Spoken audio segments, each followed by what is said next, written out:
Sarap. Yung sabaw ko wala na. Dito na lang. Subscribe nyo rin to guys tong video na to. At huwag ba siya kalimutan mag-like and share and subscribe. Maraming salamat.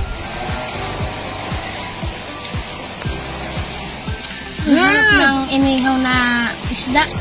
Siyempre, si Papa yan. Kala ko ikaw nagluto. Pati yung manok na ina, masarap din. Hindi. Yung Aray. Chinese chicken na inan na pinapagala, nakita ni Papa, sinawsaw dito. Guys, kuha pa tayo kanin. Pancake, kuha pa tayo sa bawo. Yun, tutong. Guys, pag kayo nakain, pag diba kayo naiinip, bumunta lang kayo sa labas, tingnan ninyo, sasaya ang paningin ninyo. At sobrang ganda ng paligid. Habang nakain kayo, sarap na sarap. Pati ninang ko nanonood yan. Shout out din pala kay Ninong. Nagpadala ng handa. Sa birthday guys ni Inan, hindi lang isda ang iihaw natin, pati lechon. Abangan nyo yan sa susunod. Katulad din yung ginaglatin dati. Dati pala. Dati. Ay, connect. Guys, pasensya na kung matagal kami mag-upload. Binibisi lang kasi kami.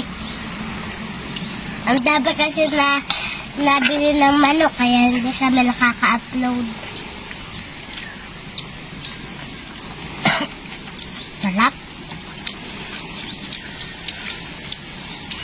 Tarurala. Uy, number na. Kuhaw na ako. Don't worry po, Sinan. Meron ako dyan. Ba, may pa-English pa ah. Hindi guys, sasarap ang kain pag walang coke. Oh. Coke, baka naman. Bahala ka na. Guys, pag walang coke talaga, malungkot ang buhay. Pero pag may coke, masaya na yan.